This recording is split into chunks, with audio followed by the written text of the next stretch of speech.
Roland Martin, brought to you by General Motors. The all-new 2014 Chevrolet Impala, made to love. And it puts a new spin on an amazing heritage. The 2014 Chevrolet Impala, find new roads from our Washington, D.C. studios. Roland Martin, good morning. Hey, folks, what's happening? Yesterday, Tom, you talked to James Harris, of course, the first black quarterback in the NFL. And we all know there was a time when brothers simply were not allowed to play QB in college or even in the pros. That has changed. But what is also amazing, Tom, is that today, when you talk about these gurus, the folks they go to prepare them for the NFL and to try to get back in, the top person in the country right now is a brother. In terms of the quarterback guru, George Whitfield joins us this morning. Hey, George, how you doing? I'm good, Mr. Martin, Mr. Joyner. What an honor to be on with you guys this morning.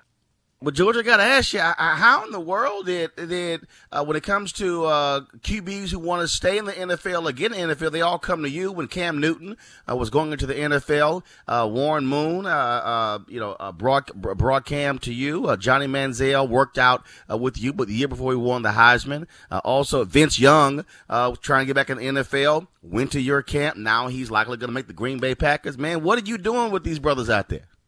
Grinding. Chopping wood, putting the work in.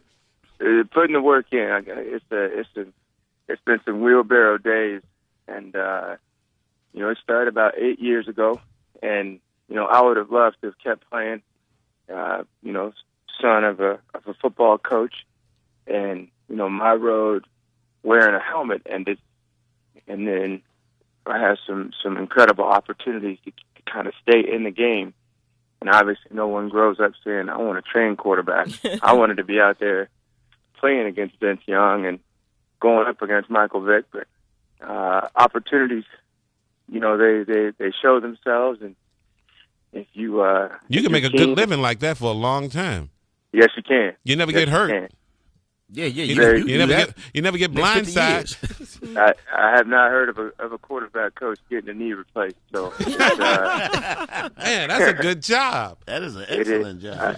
I love it. And the victories you see once your guys have success and they go back with things that they work with you on and they make that phone call, or you're up on the phone with Vince when. He gets those teams that call him back, and you get to join Manziel at the Heisman ceremony. I went back with Cam Newton for the draft. Those are special because you had a chance, to get in there and put your hands on the project and help see him through. So, hey, Roland, after we talked with James Harris yesterday, I asked the question, which was the last NFL team to have a starting black quarterback? And there are a number of them. There are a number of them that have never had a starting black quarterback. Does that surprise you, sir, in this day and age? Does it surprise me? No, I wouldn't say it does, because there's also been teams, the Jacksonville Jaguars, I would say 4 or 5 years ago, at one point, every quarterback on the roster was African American. So we are getting our opportunities, and the doors are opening up. Now, it may be, just by happen chance that certain teams haven't had an African-American quarterback lead them, but the leadership is too flush in the NFL. It isn't like there's an old guard at this program and an old guard at this organization. I think that's just happening that way. But there are some teams, for instance, when you had McNabb and Michael Vick on the same team, the Eagles just had 2 starting quarterbacks on their roster. They could have been separately gone somewhere else on their own. So that makes up, you say, for the ones who don't have starting black quarterbacks. There are some teams that have too many black quarterbacks. Yes, I definitely believe that because, like I said, it all the balances NFL out. is too transparent. I mean, it does balance out, but it's too transparent now. It's the wins are the bottom line. Today. I got to ask you, George, is there any player you say, look, man, I can't coach you? And what's his name? You just can't play quarterback. You say you want his name, too? Yeah, who's the best and who's the worst? Who is the best? The worst quarterback in the NFL by far is... No, I'm just playing. Tim Tebow. Come on, say it. Tim Tebow. He's Tim Tebow is a work in progress. I have not had a chance to. That's very Very good. diplomatic. He never knows when he gonna get some money. That's right. Where his money's gonna come George, from. George, could you fix Tim Yeah, Tebow? could you help him? I believe so. And this is, I don't mind answering that question. I believe so. Because the way I look at it, it's a matter of engineering. And it's a matter of getting a guy to slow down, come on out, and just breaking him down element by element.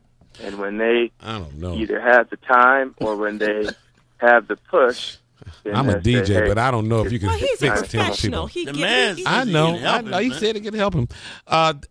George, I saw a commentator who was a former quarterback for the Dallas Cowboys, and he was talking about Tim Tebow when they were playing the whoever he was playing with. They were playing the Cowboys, and in the warm-ups, he said, "I've never seen a quarterback miss every throw in the warm-ups before a game, and it was Tim Tebow." And Right. that's just running routes. And now you can fix you can fix that. You can fix that? Well, I feel like I could make the three of you better passers and better quarterbacks and better gamers. Not This so man much is Damn, good. you good. You good, man. you really got something then. and let me qualify that. I'm not saying I'm wearing a cape. I'm simply saying just the position and the way it's set up, like anything, there's a starting process and foundation that gets laid down. And then Good once answer. you walk them on through it, I think you can't help but to move the needle. Sometimes it goes a little, sometimes it goes a lot. Well, I believe you got that big Q on your chest. Folks, he is George Whitfield. He is the baddest quarterback coach in the country. Everybody wants to go work out with him. George, we certainly appreciate it, bro. Man, keep doing your thing and handling your business. He's our little known Black History fact. Truly. Keep up the good work, sir.